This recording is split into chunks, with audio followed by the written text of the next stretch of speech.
আসসালামু আলাইকুম। Quantum science সলিউশনের পক্ষ থেকে সবাইকে স্বাগতম এবং আমার ফেসবুক পেজ থেকেও সবাইকে স্বাগতম। তোমরা যারা ফেসবুক পেজ এবং ইউটিউব চ্যানেল থেকে আমার ভিডিও দেখো তাদেরকে অনেক অনেক শুভেচ্ছা ও অভিনন্দন। আজকে আমরা গুরুত্বপূর্ণ একটি টপিকস নিয়ে আলোচনা করব। সেই গুরুত্বপূর্ণ টপিকসটি হচ্ছে বাফার দ্রবণ।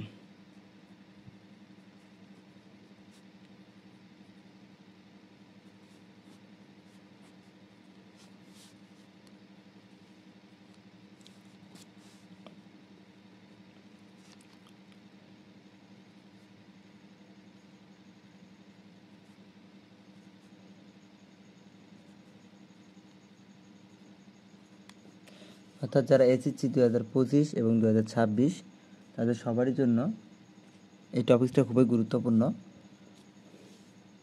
অর্থাৎ এখান থেকে 100% গ্যারান্টি একটি প্রশ্ন তোমাদের থাকবে। বাফার দ্রবণ থেকে প্রত্যেকটা বছর একটি করে প্রশ্ন হয়ে থাকে। তো অবশ্যই আমাদের বাফার দ্রবণ সম্পর্কে পরিপূর্ণ ধারণা থাকতে হবে। বাফার দ্রবণটা কি সেটা আমাদের জানতে হবে। তো বাফার দ্রবণ কি? যে দ্রবণের সামান্য পরিমাণ অ্যাসিড বা ক্ষার যোগ করলে দ্রবণের পিএইচের মানের কোনো পরিবর্তন হয় না। বাফার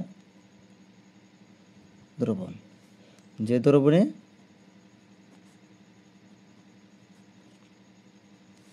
সামান্য পরিমাণ অ্যাসিড বা ক্ষার যুক্ত করলে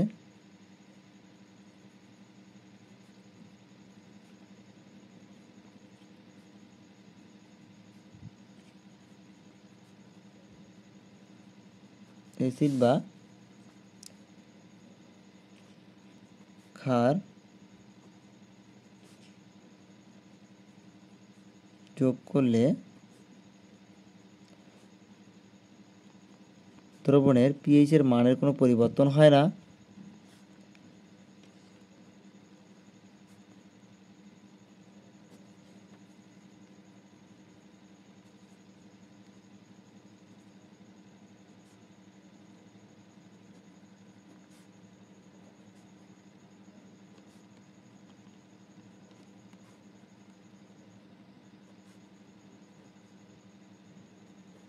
তাকেই বাফার দ্রবণ বলা হয়ে থাকে। অর্থাৎ যে দ্রবণে আমরা বাফার দ্রবণ এমন একটি দ্রবণ যে দ্রবণে সামান্য পরিমাণ অ্যাসিড বা ক্ষার যুক্ত করলে দ্রবণের পিএইচের মানের কোনো পরিবর্তন হয় না।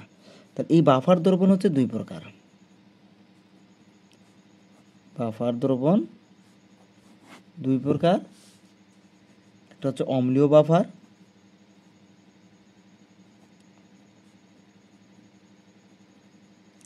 আরেকটা হচ্ছে ক্ষারীয় বাফার।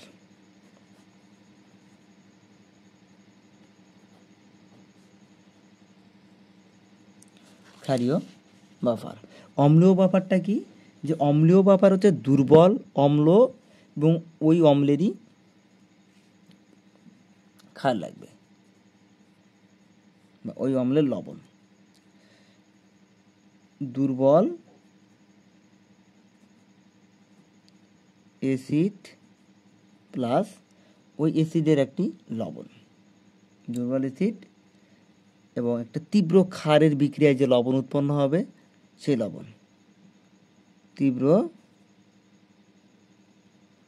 ক্ষারের বিক্রিয়ায় উৎপন্ন লবণ।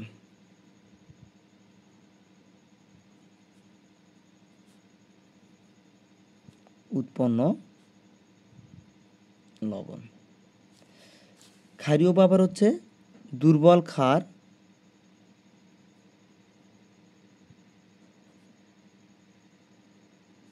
প্লাস তীব্র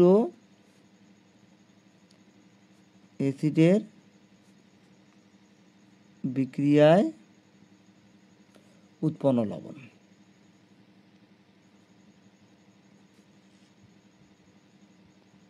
উৎপন্ন লবণ যেমন দেখো, দুর্বল অ্যাসিড লিখি আমি CH3COOH। এর সাথে তীব্র ক্ষার যদি বিক্রিয়া করি, তীব্র ক্ষারটা ধরলাম সোডিয়াম হাইড্রোক্সাইড। অর্থাৎ গ্রুপ 1 ও গ্রুপ 2 এর সাথে গ্রুপ 1 এবং গ্রুপ 2 এর মৌলের সাথে যদি কখনো OH যুক্ত হয় তাহলে তা এটা হচ্ছে তীব্র ক্ষার। তাহলে এখানকার বিক্রিয়া উৎপন্ন হবে কি, যে CH3 COO Na প্লাস পানি উৎপন্ন হবে। তাহলে এটা হচ্ছে কি দুর্বল অ্যাসিড, দুর্বল অ্যাসিড। আর এটা হচ্ছে কি তার লবণ। এই যে লবণ আর এই যে দুর্বল অ্যাসিড, এই দুটি মিলে উৎপন্ন হবে কি অম্লীয় বাফার। তাহলে কি বললাম, দুর্বল অ্যাসিড ও প্লাস তীব্র ক্ষারের বিক্রিয়া উৎপন্ন লবণ। তাহলে দুর্বল অ্যাসিড তীব্র ক্ষার, দুর্বল অ্যাসিড প্লাস তীব্র ক্ষারের বিক্রিয়া উৎপন্ন কি হলো, এটা একটা লবণ উৎপন্ন হলো। কারণ এই লবণ আর এই দুর্বল অ্যাসিডটাই মিলে হবে অম্লীয় বাফার। এখন আসি ক্ষারীয় বাফার। দুর্বল একটা ক্ষার লিখি, দুর্বল ক্ষার হচ্ছে অ্যামোনিয়াম হাইড্রোক্সাইড। এর সাথে একটা কি লিখতে হবে, তীব্র একটা অ্যাসিড আমরা যুক্ত করব। দুর্বল ক্ষারের সাথে একটা তীব্র অ্যাসিড যদি আমরা যুক্ত করি, HCl যদি আমরা যুক্ত করি, তাহলে এই বিক্রিয়া উৎপন্ন হবে কি, যে অ্যামোনিয়াম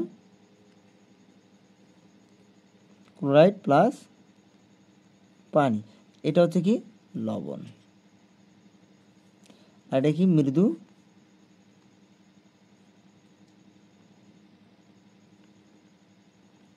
ক্ষার। এদের দ্বারা যে উৎপন্ন বাফার দ্রবণটা হবে, সেই বাফার দ্রবণটাকে বলা হচ্ছে কি ক্ষারীয় বাফার। অর্থাৎ প্রশ্ন দাঁড়ালো এই যে অম্লীয় বাফার হলে, অম্লীয় মানে কি অ্যাসিড, এবং সেটা কোন অ্যাসিড হবে, দুর্বল অ্যাসিড। ক্ষারীয় বাফার মানে ক্ষার, কোন ক্ষার, দুর্বল ক্ষার।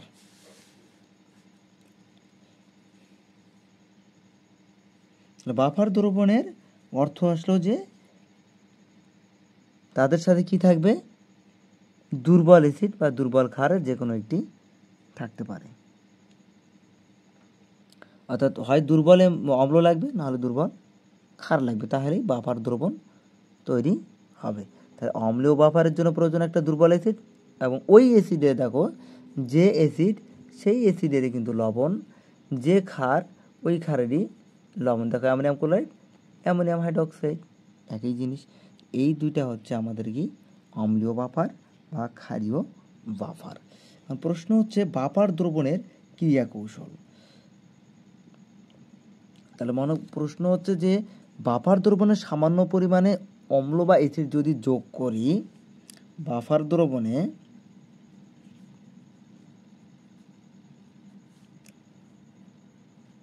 অম্ল বা ক্ষার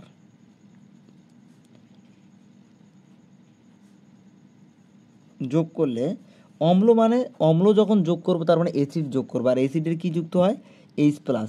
ক্ষার যখন যোগ করব কোথায়, OH মাইনাস যুক্ত হবে। তো এই যে H প্লাস আর OH মাইনাস যখন আমরা এই বাফার দ্রবণের মধ্যে এদেরকে মিশ্রিত করব, অর্থাৎ যুক্ত করে দেবো, এটাকে যুক্ত করে দেবো, বা OHকে আমরা এই বাফার দ্রবণের মতো যখন আমরা যুক্ত করব, তখন এই বাফার দ্রবণের pH পরিবর্তন হওয়ার কথা।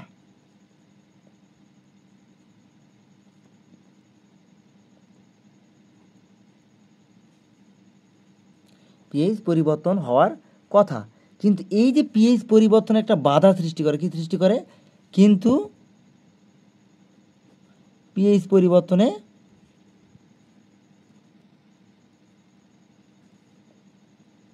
বাধা সৃষ্টি হয়। এই বাধাটাই হচ্ছে কি বাফার ক্রিয়া। বাফার ক্রিয়া অর্থাৎ দ্রবণে যখন আমরা একটা বাফার দ্রবণে বাইরে থেকে যখন অম্ল বা অ্যাসিড যুক্ত করব, সেই অম্ল বা অ্যাসিড যুক্ত করার কারণে pH পরিবর্তন হওয়ার কথা। কারণ আমরা যদি কোনো জায়গায় কিছু যুক্ত করি, সেটা তো পরিমাণটা বাড়ার কথা, কিন্তু এখানে প্রশ্ন হচ্ছে যদিও আমরা বাড়াই, তারপরে বাফার দ্রবণে কোনো পরিবর্তন হয় না। তাহলে এর কারণটা কি, সেটা তো আমাদের আগে জানতে হবে। যে অর্থাৎ বাফার দ্রবণে যদি আমরা সামান্য পরিমাণ বাইরে থেকে অ্যাসিড বা ক্ষার যুক্ত করি, তাহলে দ্রবণে কোনো pH পরিবর্তন হয় না। এই পরিবর্তনটাকে কে বাধা দেয়, বাফার ক্রিয়া বা বাফার কৌশল। এখন আমরা দেখব অম্লীয় বাফারের ক্রিয়া কৌশল।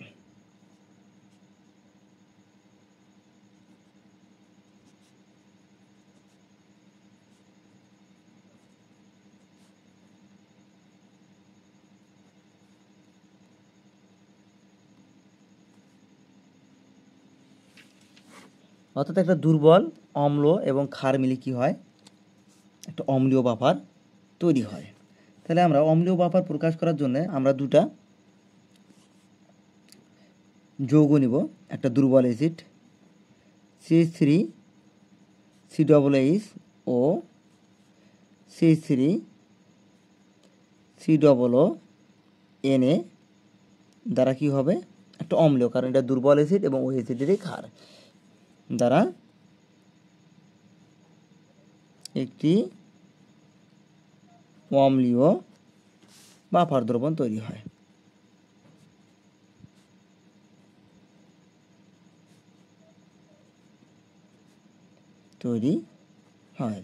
এই বাফার দ্রবণটিতে CH3COOH দুর্বল, এই জন্য আংশিক বিয়োজিত হয়।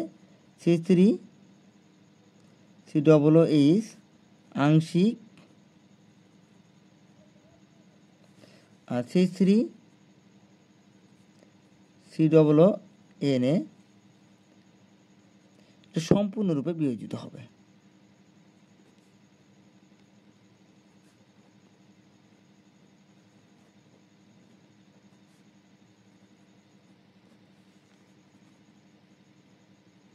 নিম্নরূপ সাম্য অবস্থা সৃষ্টি করবে।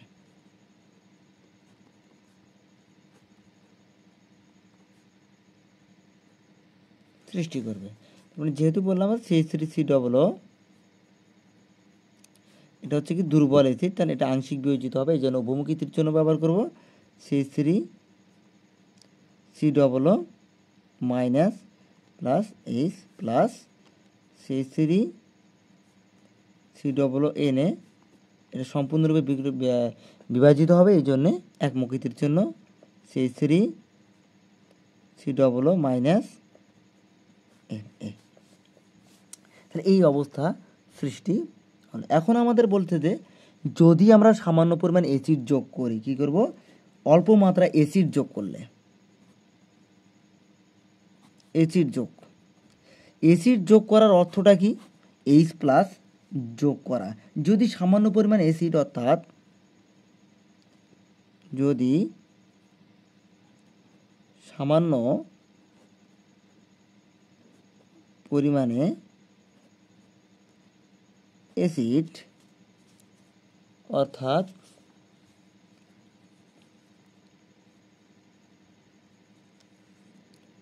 H প্লাস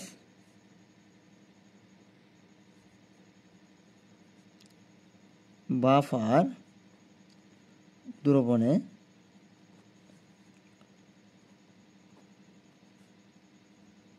যোগ করা হয়, তবে H প্লাস আয়নগুলি, H প্লাস যে আয়নগুলি থাকবে, যেটা আমরা যোগ করতেছি, আয়নগুলি দ্রবণে উপস্থিত, দ্রবণে বিদ্যমান CH3COO মাইনাস এর সাথে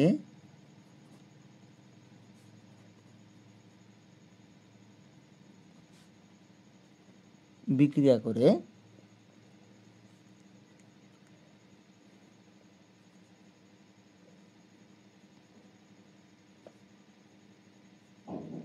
CH3COOH মৃদু তড়িৎ বিশ্লেষ্য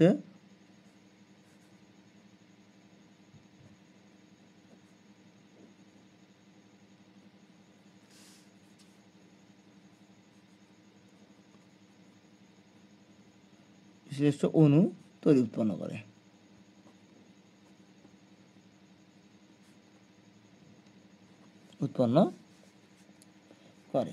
তো দেখো CH3COO মাইনাসের সাথে কি বিক্রিয়া করতেছে, যখন আমরা অ্যাসিড যুক্ত করতেছি, অ্যাসিডের H প্লাসটা যুক্ত হয়ে CH3COOH উৎপন্ন করতে।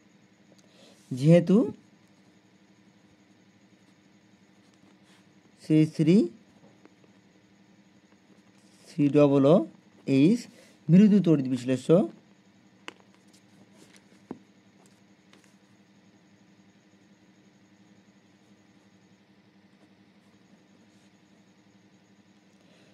তড়িৎ বিশ্লেষ্য, তাই অতি সামান্য পরিমাণ বিয়োজিত হয়।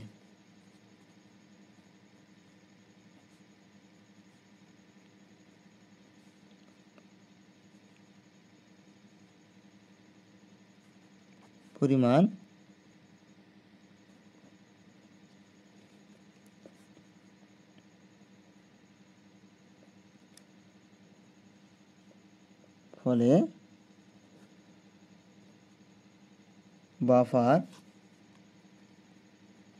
দ্রবণে প্রদত্ত H+ আয়নের ঘনমাত্রার কোনো পরিবর্তন হয় না।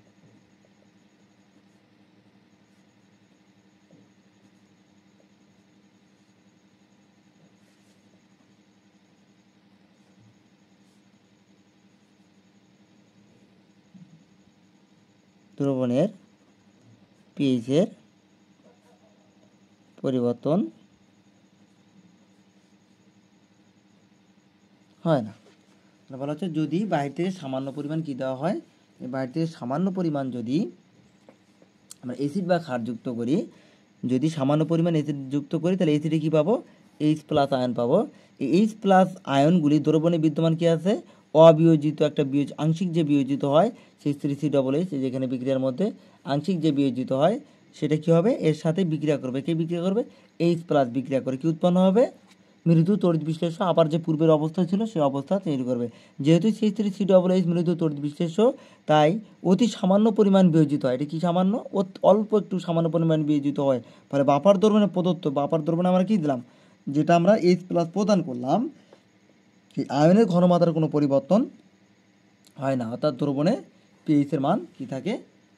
স্থির থাকে, অর্থাৎ পরিবর্তন হয় না। এখন বলা হচ্ছে যে যদি এখন যে বাফার দ্রবণে ক্ষার যুক্ত করা হয়, সামান্য পরিমাণ ক্ষার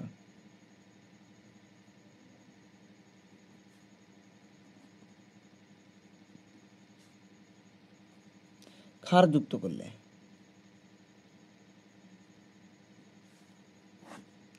সামান্য পরিমাণ ক্ষার যুক্ত করলে কী হবে?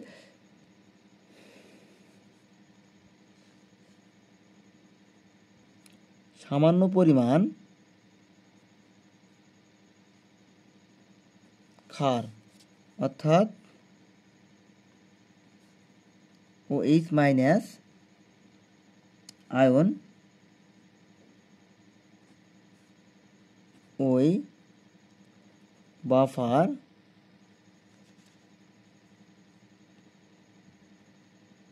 দ্রবণে যোগ করলে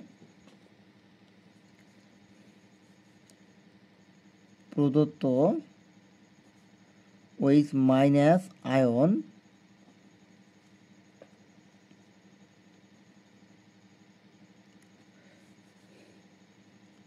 দ্রবণে বিদ্যমান H+ আয়নের সাথে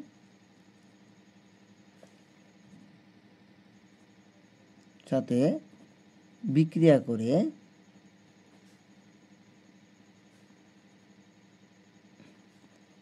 H2O পানির অণু তৈরি করে।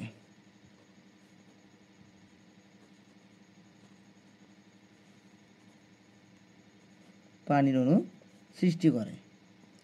তাহলে পানির অণু যদি সৃষ্টি করে, এই H+টা আমরা কোথায় পাবো? যার সাথে যুক্ত হবে যে দ্রবণে অআয়নিত CH3COOH এর একটি অংশ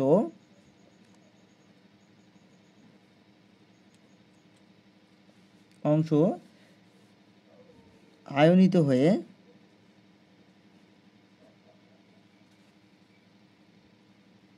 এর একটি অংশ কী হবে? আয়নিত হয়ে H+ আয়নের ঘাটতি পূরণ করবে।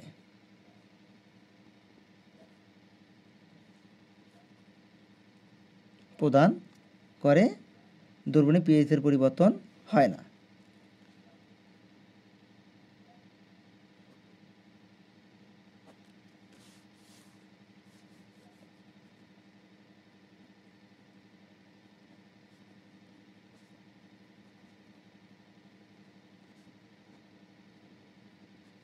পরিবর্তন হয় না। অর্থাৎ এই যে বাফার দ্রবণটি এটি হচ্ছে কি অ্যাসিড বা ক্ষার যুক্ত করলে কি হবে তারই এটা প্রমাণ। তো এখন দেখো যে বিক্রিয়াটা আমার লিখবো আমরা CH3COOH। তো এখান থেকে আমাদের কি হয় যে CH3COO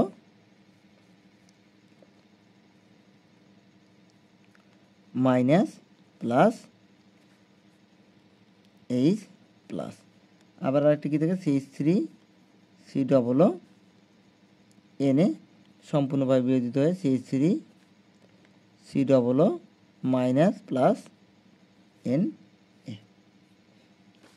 তো আমরা যখন এখানে কি যুক্ত করব OH যুক্ত করব, তাহলে দেখো OH যুক্ত করলে কি হবে OH পানির সাথে বিক্রিয়া করে H2O পরিণত হলো, তার মানে পরিবর্তন হলো না, বাফার দ্রবণের পরিবর্তন হলো না। আবার যদি আমরা H প্লাস যুক্ত করি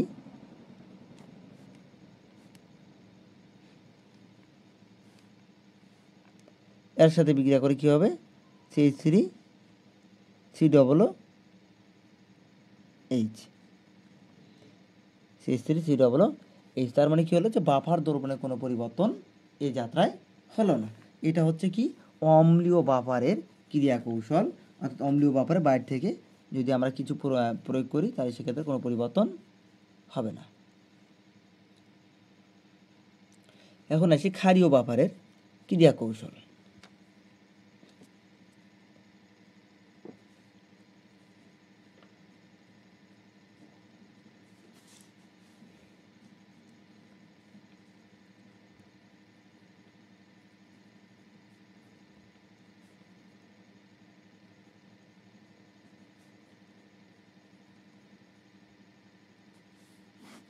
ক্ষারীয় বাফার ক্রিয়া কৌশলও একটা দুর্বল ক্ষার নিতে হবে, যেমন NH4OH প্লাস আমাদের নিতে হবে কি NH4Cl।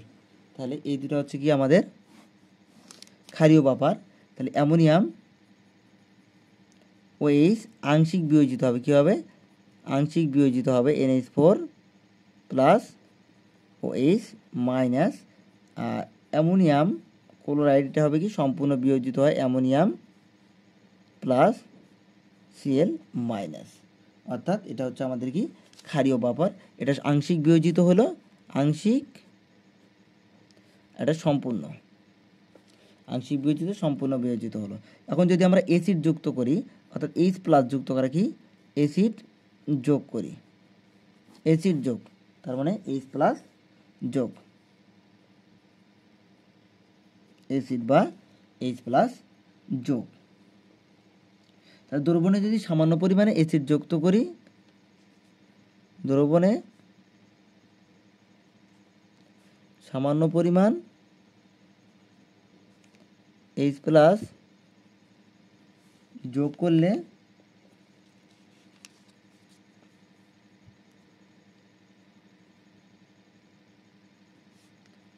দ্রবণের OH মাইনাসের সাথে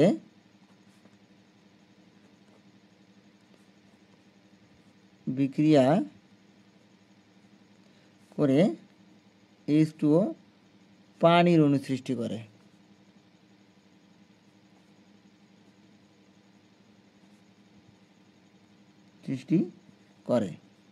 তখন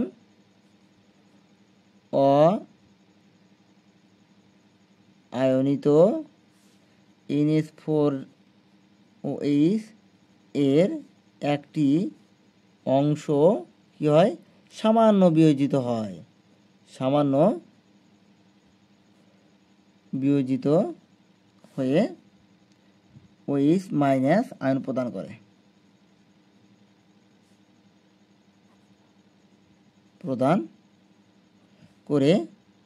OH মাইনাসের ঘাটতিটা কি করে, ঘাটতি পূরণ করে। কারণ যখন আমরা অ্যাসিড যুক্ত করব, অ্যাসিড যুক্ত করলে কি যাবে, H প্লাস যাবে। H থেকে বিক্রিয়া করার জন্য কি লাগবে, একটা OH লাগবে। OH থেকে কোথায় পাবো, তখন এই H প্লাসের সাথে OH এর ঘাটতিটা পূরণ করার জন্য আমাদের একটা বিক্রিয়ার মধ্যে কি আছে, অআয়নিত আছে, অর্থাৎ আংশিকভাবে আয়নিত হয়। সেটা হবে কি, সেটার থেকে আংশিক একটি অংশ বিয়োজিত হয়ে OH আয়ন তৈরি করবে। এই OH আয়ন তৈরি করার কারণে OH পূরণ করে, ফলে দ্রবণের পিএইচের কোনো পরিবর্তন হয় না,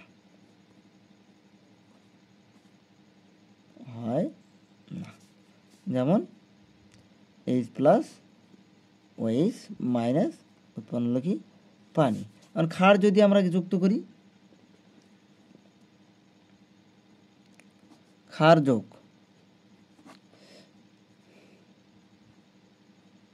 দ্রবণে সামান্য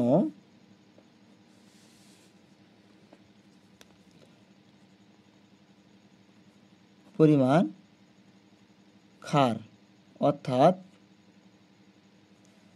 OH মাইনাস যোগ করলে দ্রবণে বিদ্যমান NH4 প্লাস আয়নের সাথে বিক্রিয়া করে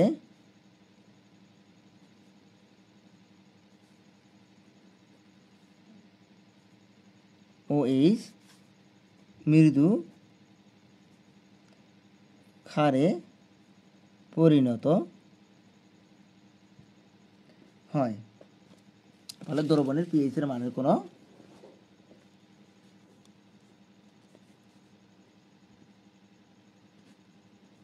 দ্রবণের পিএইচের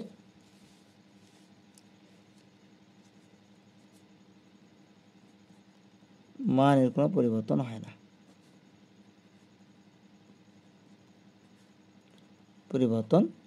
না, অর্থাৎ এভাবে যে কোনো বাফার দ্রবণ আমাদের কাজ করবে। যে H প্লাস কী করে কাজ করে, OH মাইনাস যুক্ত করলে কীভাবে কাজ করে। তাহলে এখন আমরা যদি বিক্রিয়াটা এমন করে লিখি, NH4 OH NH4 OH minus NH4 Cl NH4 plus Cl minus. এখানে আমরা কি যুক্ত করব, H প্লাস যদি যুক্ত করি, তাহলে এই H প্লাসটা কার সাথে যুক্ত হবে, এই পানির সাথে যুক্ত হয়ে H2 উৎপন্ন করবে। আর যদি আমরা OH যুক্ত করি, দেখো OH একটা যদি যুক্ত করি,